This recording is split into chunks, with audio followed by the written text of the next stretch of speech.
Hi hello everyone, नमस्ते। कैसे हैं सभी लोग? आशा करती हूँ आप सभी लोग अच्छे होंगे, खुश होंगे, हैप्पी होंगे, पॉजिटिव सोच रहे होंगे, पॉजिटिव माइंड स्टेट में होंगे।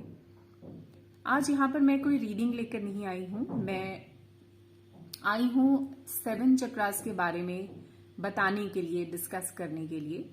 ये तो हमारे शरीर में कई सारे चक्र होते हैं, लेकिन जो मेन चक्र होते हैं वो होते हैं 7 ही हमारे एनर्जी सेंटर्स हैं, जहां पर हमारी एनर्जी जो है इस चक्र में एक खास तरह की एनर्जी वास करती है।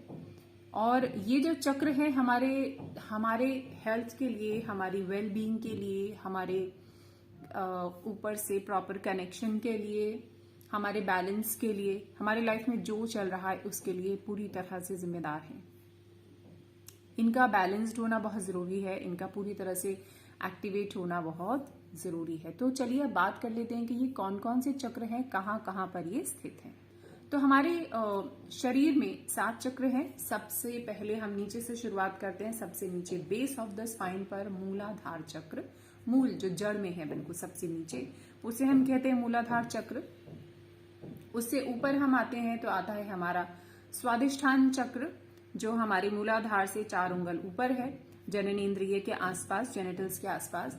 फिर और ऊपर हम आते हैं नाभि से थोड़ा सा ऊपर, 2-3 उंगली ऊपर, नाभि से 4 उंगली ऊपर, ये आता है हमारा मणिपुर चक्र। फिर ऊपर आते हैं और थोड़ा हम यहाँ पर हमारा जो हार्ट चक्र, जिसे हम हार्ट चक्र भी कहते हैं, ये है हमारा अनाहत चक्र। फिर आते हैं हम गले में बिल्कुल बीचों बीच, यहाँ पर हमारा स्थित है विशुद्धि चक्र। फिर ऊपर आते हैं, फिर आता है हमारा माथे के बिल्कुल बीचों बीच, जहां पर टीका या बिंदी लगाई जाती है, ये हमारा आता है आज्ञा चक्र। और फिर ऊपर आता है यहाँ पर हमारा सहस्त्रार। तो इस तरीके से नीचे से ऊपर की ओर हम चले तो हमारे ये 7 चक्रों का जो कहाँ कहाँ पर ये स्थित है वो मैंने आपको बताया। अब ये सभी चक्र जो हैं एक खास तरह की भावना, एक खास तरह की एनर्जी को प्रोड्यूस करते हैं। उसमें बैलेंस बना के रखना हमारे लिए बहुत आवश्यक है। यदि हम उनमें बैलेंस बनाकर नहीं रख पाते हैं तो वो खास एरिया, वो खास तरीके की भावनाएं, वो जो आपके बॉडी के बाहर का हिस्सा, बॉडी के इंटरनल ऑर्गन्स, वो सब उससे प्रभावित होने का पूरा चांस रहता है। यदि बहुत ज्यादा आपको फियर्स रहते हैं, बहुत ज्यादा कॉन्फिडेंस आपका लो रहता है, बात बात पे आपको डाउट्स होते हैं, तो हम समझ सकते हैं कि हमारा जो मूलाधार चक्र है और जो स्वादिष्ठान है वहां तक हमको कोई ना कोई समस्या है। तो ये हमारी जो मूलाधार चक्र है वो हमारी जो आइडेंटिटी है, हमारी सिक्योरिटी है, उस सब को लेकर वो जड़ता है, एक्टिवनेस है, वो सारी चीजें संबंधित है हमारे मूलाधार चक्र से। और मूलाधार चक्र से संबंधित है हमारे शरीर के बाहरी हिस्से और अंदरूनी हिस्से जो भी वहां पर स्थित है। शरीर के नीचे का हिस्सा वो सारा मूलाधार चक्र से संबंधित है। फिर आते हैं हम स्वादिष्ठान पर। स्वादिष्ठान चक्र से संबंधित है आपकी क्रिएटिविटी, आप कितना क्रिएटिव है, कितना कम में ज्यादा कर सकते हैं, किस परिस्थिति में कितने अच्छे से उसको आप जो भी परिस्थिति आपको दी गई है ईश्वर की तरफ से, जिस भी अवस्था में आप हैं, उसी में से कितना बढ़िया निकाल के आप लाइफ को आगे चल सकते हैं। तो ये है आपकी क्रिएटिविटी, आपका लाइफ को जीने का तरीका। यहीं पर एक और एनर्जी वास करती है जिसको हम कहते हैं सेक्स की एनर्जी। वो भी अगर बैलेंस में है तो ठीक है, लेकिन वो जब बिगड़ती है तो सब चीजें वहां पर भी बिगड़नी शुरू हो जाती हैं। तो यही भावनाएं यहाँ पर भी, अगर आपको बहुत ज्यादा सेक्स की भावना आ रही है, आपको कुछ करने का मन नहीं होता, किसी से मिलने जुलने का मन नहीं होता, तो समझिए कि जो आलस बहुत ज्यादा आ रहा है आपको, और जो आपकी जो लाइफ जिस डिसिप्लिन में, जिस सही तरीके से आगे चलनी चाहिए, जो अवेयरनेस आपके अंदर होनी चाहिए, अगर वो नहीं है तो समझ लीजिए कि इस चक्र पर कुछ ना कुछ गड़बड़ है। इसको आपको एक्टिवेट करने की जरूरत है। अंदरूनी हिस्से, जो भी अंदर के हिस्से हैं, बाहर के हिस्से हैं, वो सब इस चक्र के द्वारा प्रभावित रहते हैं। फिर ऊपर चलते हैं हम लोग, आता है हमारा मणिपुर चक्र, जो हमारी नाभि से थोड़ा सा ऊपर है, यहाँ पर स्थित होता है। अगर आपके अंदर बहुत ज्यादा लालच की भावना डेवलप हो गई है, अगर आप दूसरों को देखकर जलन आपके अंदर है, उदारता आपके अंदर नहीं है, घृणा होती है आपको दूसरों से, आपको बहुत ज्यादा एक अनहेल्दी कंपटीशन की भावना आपके अंदर आ गई है। खुद को सबसे आगे रखने की भावना, दूसरों का चाहे कुछ भी हो, ये भी ले लूं वो भी ले लूं, ऐसा सब इस तरह की भावना अगर आपके अंदर आ गई है, बढ़ रही है अगर, तो ये इस चक्र के डिसबैलेंस होने का प्रमाण है। पता चलता है हमको इससे। अगर इस चक्र में कोई गड़बड़ी होती है तो अंदरूनी नाभि के आसपास के, बाहर के, अंदर के जितने भी हिस्से हैं, चाहे वो लेडीज हो या जेंट्स हो, तो अंदर के जितने भी ऑर्गन्स हैं वो सब प्रभावित होने का इससे खतरा रहता है। और आपकी भावनाएं अगर दूषित हो रही हैं तो वो ये खास भावनाएं जो मैंने आपको बताई दूषित हो रही हैं, तो इसका मतलब इस चक्र पर आपको काम करने की जरूरत है। और अगर आप बहुत उदार हैं, सबके लिए बांट के खाने की आपके अंदर भावना है, आप कंपटीशन में हैं लेकिन एक हेल्दी कंपटीशन में है, आपका कंपटीशन केवल खुद से है। आप चाहते हैं कि मैं अपनी लाइफ में बेहतर करूं, वो भी अच्छा करे, वो भी अच्छा करे, मगर मैं अपनी लाइफ में अपने से बेहतर करूं, तो ये एक अच्छी भावना है। इसका मतलब ये जो चक्र है आपका ठीक ढंग से चल रहा है। अब आते हैं ऊपर अनाहत चक्र की ओर। अनाहत चक्र में कौन सी भावनाएं, कौन सी एनर्जी यहाँ वास करती है? प्रेम की एनर्जी है यहाँ पर, गुस्सा है, घृणा है, नफरत है, यहाँ सब कुछ है। प्रेम भी यहीं पर है। तो एक ही एनर्जी के कई स्वरूप हैं, ये एक ही एनर्जी के। तो अगर आप बहुत ज्यादा किसी के चीजों को माफ नहीं कर पा रहे हैं, उसने आपके साथ कुछ किया, या खुद को आप माफ नहीं कर पा रहे हैं, किसी गिल्ट में बहुत ज्यादा हैं, या आपको लाइफ में हर जगह आपको ऐसा दिखता है कि मुझे कोई प्रेम नहीं करता, है ना। प्रेम की भावना अगर दूषित है, अगर आप लोगों को माफ नहीं कर पा रहे हैं, तो ये एरिया जो है आपका प्रभावित होने का पूरा चांस रहता है। अब यहाँ पर आपके जितने भी इंटरनल ऑर्गन्स है, outer organs, outer body parts हैं, सब प्रभावित होने का पूरा चांस रहता है।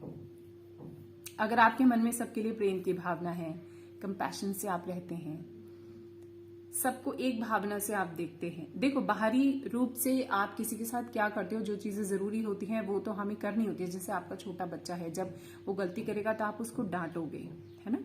आप कहीं पर बॉस हो, आपके सबऑर्डिनेट गलती करेंगे तो आप उनको डांटोगे, वो एक अलग चीज है। इसका मतलब ये नहीं है कि सबको प्रेम की दृष्टि से देखना कि अब आपने डिसिप्लिन छोड़ ही दिया, अब सारी दुनिया जो मर्जी कर रही है, आपके आसपास के लोग, तो आप उनको कुछ नहीं कह रहे हो, ये नहीं है।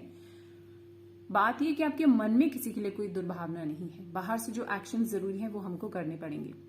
तो अगर आप ऐसा कर पा रहे हैं, अच्छे से आप बैलेंस तरीके से चल पा रहे हैं, इसका मतलब ये चक्र आपका ठीक है। अदरवाइज इस पर काम करने की आपको जरूरत है। अब आते हैं हम लोग अपने विशुद्धि चक्र पर। अगर जगह जगह छोटी छोटी बातों से, हर किसी से, अपने आप से आपको कंप्लेंट्स हैं, छोटी छोटी बातों में आपको दिक्कत होती है, ये चीज ऐसी है, वो वैसा है, हम उसके घर गए थे, उसने खाना ठीक से नहीं बनाया, ऐसा नहीं है, वैसा नहीं है, मेरी लाइफ में कभी कुछ अच्छा नहीं रहा, मुझे कभी अच्छा नहीं मिला, उसकी वजह से मेरे लाइफ में ये दिक्कत आ गई, उसकी वजह से मेरी लाइफ में ये दिक्कत आ गई। और ब्लेमिंग में दूसरे लोग आपके लिए जिम्मेदार हो जाते हैं, लेकिन जब ग्रैटिट्यूड की बात आती है, थैंकफुलनेस की बात आती है, तो आप सारा क्रेडिट खुद को दे देते हैं। वहां आप बिल्कुल ग्रैटिट्यूड में नहीं आते हैं। तो आप समझ लीजिए कि आपका ये वाला चक्र जो है बुरी तरह से प्रभावित है, यानी कि नेगेटिव सेंस में ये ब्लॉक्ड है, या इसमें कुछ आपको इसको क्लिनजिंग करने की, हील करने की इसको जरूरत है, इस पर काम करने की आपको जरूरत है।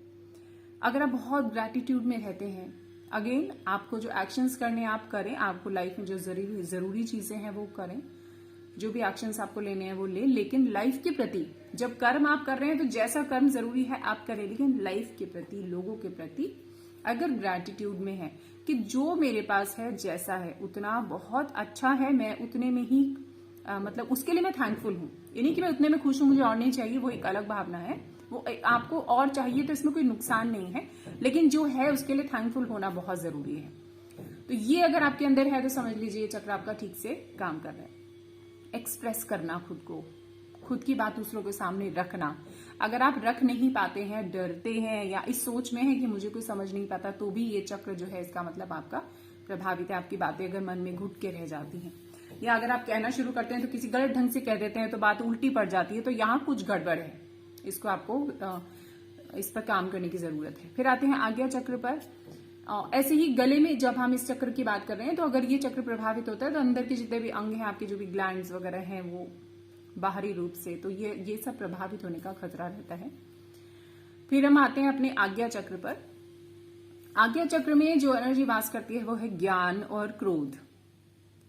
ज्ञान, अगर जरूरत से ज्यादा आपको घमंड आ गया कि मैं बहुत ज्ञानी हूं, मुझे सबसे ज्यादा पता है और मुझे किसी का ज्ञान सुनने की आवश्यकता नहीं है, तो ये चीजें जो है गलत ढंग से, ये एनर्जी गलत ढंग से काम करने लग जाती है। अपने आप को अगर बिल्कुल टॉप में समझने लग जाते हैं, और अगर आपको हर किसी पे गुस्सा आता है, आप खुद को परफेक्शनिस्ट समझने लग जाते हैं, आपको हर किसी पे गुस्सा आता है कि इसको तो ये काम ठीक से आता नहीं है, या इस तरह की भावना कि अपने आप को सुपीरियर समझने लगना एकदम से, तो ये इसका मतलब कि इस चक्र में थोड़ी सी गड़बड़ है।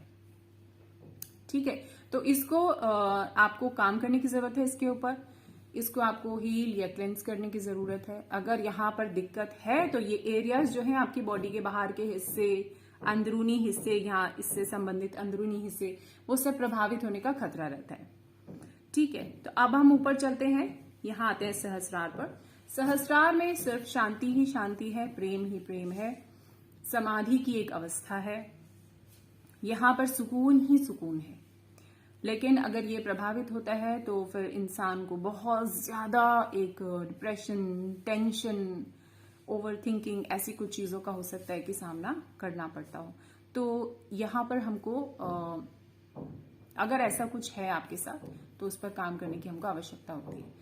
मेनली ऐसा देखा गया है कि जो नीचे के जो 3 चक्र हैं, मूलाधार, स्वादिष्ठान और मणिपुर, तो ये 3 चक्र बहुत ज्यादा प्रभावित रहते हैं लोगों के। हार्ट चक्र भी, वैसे तो सभी कुछ प्रभावित रहता है, पर हम अगर जो स्टडीज कहती हैं वो ये कहती हैं कि नीचे के 3 चक्र ज्यादातर बुरी तरह से प्रभावित रहते हैं लोगों के, तो वहां पर ज्यादा काम करने की आवश्यकता है। अदरवाइज तो 7 चक्र पर हम काम करें, 7 चक्रों पर अच्छे से अगर हम मेहनत करें, इसको कहते हैं इनर वर्क करना। आप अपने चक्रों पर काम करते हैं तो आपकी भावनाएं शुद्ध होने लगती हैं, आपकी एनर्जी शुद्ध होने लगती है, हर एक चक्र का जो एक एनर्जी सर्कल है आपका वो शुद्ध होने लगता है। अल्टीमेटली आपका पूरा ऑरा शुद्ध होता है, आपका पूरा एनर्जी फील्ड स्ट्रांग होने लगता है और आप फोकस्ड होने लगते हैं अपनी लाइफ में, जो आप करना चाहते हैं। जहां जहां पर जो जो अड़चने आती हैं आपको फील होता है, वो सब धीरे धीरे दूर होने लगती हैं। अब इनको हील या इनको एक्टिवेट किया कैसे जाए? हर एक चक्र के लिए एक मंत्र है, तो वो मंत्र मैं अभी यहाँ पर केवल आपको बोल के बता रही हूँ, हो सकता है आपको स्क्रीन पे लिखा हुआ भी दिखाई दे। तो वो जो मंत्र है वो आप लिख सकते हैं अपने पास। इससे जो नेक्स्ट वीडियो होगा उसमें मैं आपको उन मंत्रों के साथ, उच्चारण के साथ एक प्रॉपर मेडिटेशन गाइड करूंगी, आप मेरे साथ बैठ के करेंगे। और ये मेडिटेशन अगर आप रोज करते हैं, वो बीज मंत्र उच्चारण करके अपने चक्रों का, तो आप अपने चक्रों को बहुत अच्छे से डेली प्रैक्टिस करके उनको शुद्ध कर सकते हैं। ठीक है, लेकिन ऐसा नहीं होता है कि आपने 1 दिन करा, 2 दिन करा, आपने सोचा बस आज तो कमाल हो जाएगा। कंटिन्यूस प्रैक्टिस करनी होती है।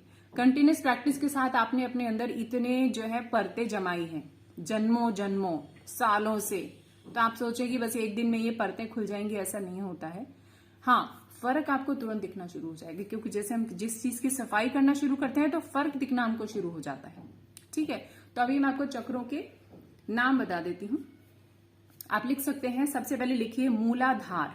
मूलाधार के आगे आपको मंत्र का नाम लिखना है, जो इसका बीज मंत्र है, जिसका उच्चारण करने से ये चक्र एक्टिवेट होता है, इसकी क्लिंजिंग होती है, इस पर अच्छे से काम होना शुरू हो जाता है। वो है लम। मूलाधार का मंत्र है लम। फिर हम ऊपर आते हैं स्वादिष्ठान। स्वादिष्ठान का मंत्र है वम। वम। फिर ऊपर आते हैं मणिपुर चक्र, जो नाभि के आसपास है। मणिपुर चक्र का जो मंत्र है वो है रम। रम। फिर ऊपर आते हैं अनाहत चक्र पर। अनाहत चक्र जो है, इसका जो मंत्र है वो है यम। यम।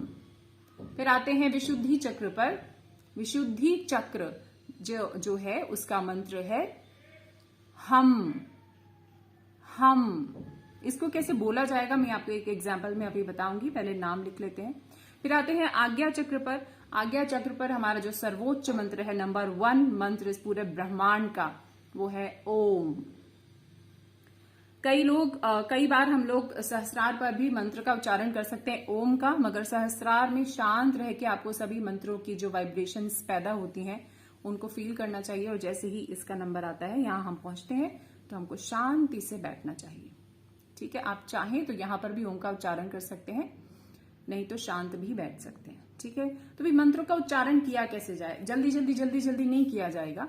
मंत्र का उच्चारण करने का जो सही ढंग है, सही ढंग क्या है, जैसे कि अगर हम सबसे नीचे मूलाधार जो चक्र है उसकी अगर बात करें, लम, तो कैसे उसको बोलेंगे? अपने दोनों हाथों को ऐसे रखेंगे, ऐसे हथेलियों को ऐसे करके घुटनों पर देंगे, कमर एकदम सीधी करेंगे, आंख बंद करेंगे, सांस अंदर भरेंगे, लम।